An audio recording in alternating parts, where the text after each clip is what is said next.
On this day, we come together to commemorate the enduring spirit of our beloved nation. Today, we stand united in pride, reflecting on the progress we have achieved, the obstacles we have overcome, and the promise of a brighter future. In the intricate tapestry of Kenya's history, each thread narrates a story of resilience, diversity, and progress. Our unity, forged by the shared aspirations of freedom fighters and the dreams of our people, remains the cornerstone of our strength. As we celebrate Jamhuri Day, we renew our commitment to the core principles that define us: democracy, equality, and justice as a Commonwealth member state.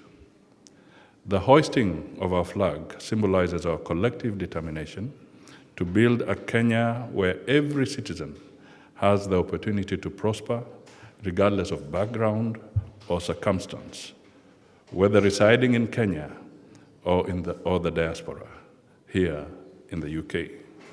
We encourage Kenyans to invest in these spaces as much as they invest back at home. Together, let us embrace the richness of diversity that enriches our nation in this global village, fostering a sense of belonging for every Kenyan. Looking toward the future, may our journey be marked by sustained prosperity, inclusive development, and a legacy of unity that inspires generations to come. Furthermore, I take this moment to acknowledge the positive outcomes of the official visit undertaken by Their Majesties, the King and Queen Camilla. Their visit at the invitation of His Excellency Dr. William Samoei Ruto, the President of the Republic of Kenya, covered Nairobi City County, Mombasa County, and neighboring regions. This visit showcased the collaborative efforts between Kenya and the United Kingdom, particularly in enhancing shared prosperity, addressing climate change, fostering youth opportunities and employment, promoting sustainable development, and contributing to a more stable and secure region. But I'm also here to bang the drum for British businesses to invest in Kenya. And on my most recent visit, I was delighted to be accompanied by your PS for Investments to see some of the fantastic projects which are working in Nairobi. I went out to visit your special economic zone. I also went to visit KenInvest. And I have to say, having been to many countries in Africa over the last 2 decades, I was really struck how Kenya is really open for business.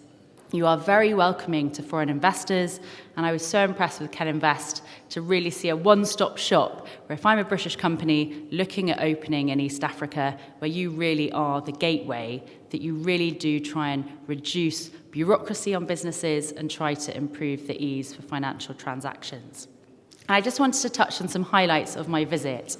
So I was absolutely delighted during my visit just 2 months ago that the UK and Kenya signed a major project for the Grand High Falls Dam, which I think is a huge testament to our partnership.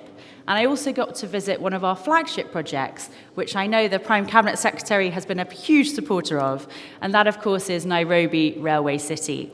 And on his most recent visit to London several weeks ago, we actually got to visit King's Cross and London Bridge stations.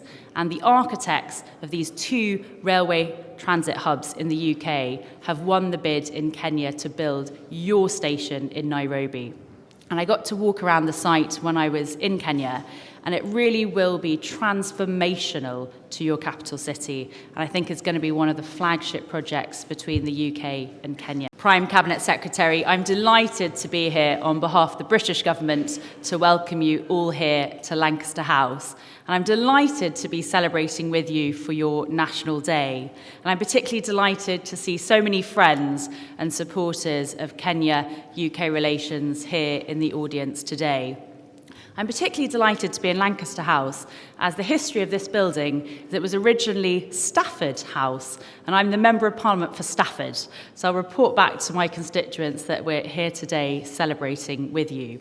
And I'm particularly delighted to have the Cabinet Secretary here in London, as he very kindly hosted me in Kenya back in September on my most recent visit as the Prime Minister's trade envoy.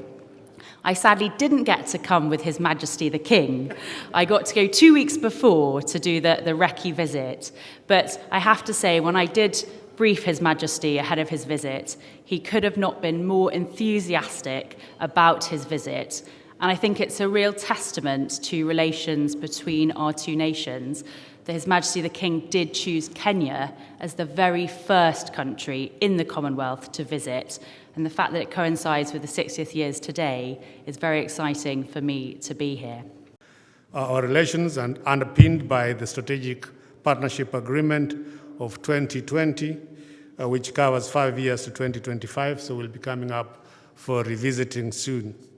Next year, we will have a midterm progress report to tell us where we are in terms of implementation of that partnership agreement. This Jamhuri has been an opportune time also for our two countries to focus on these relations, and our Prime Cabinet Secretary, as Cabinet Secretary for Foreign and Diaspora Affairs, has spoken to his counterpart here, Lord David Cameron, as well as the Development and Africa Minister, Andrew Mitchell, in the past few days to see where we are and where we're going. Excellencies, ladies and gentlemen, another key milestone for us in the last few years was the signing of the UK-Kenya Economic Partnership Agreement, which was an important step in strengthening bilateral relations and securing market access, especially after Brexit. And of course, for Kenya, the next stop is having a discussion around services, which is key for Kenya in terms of how we progress our relationships.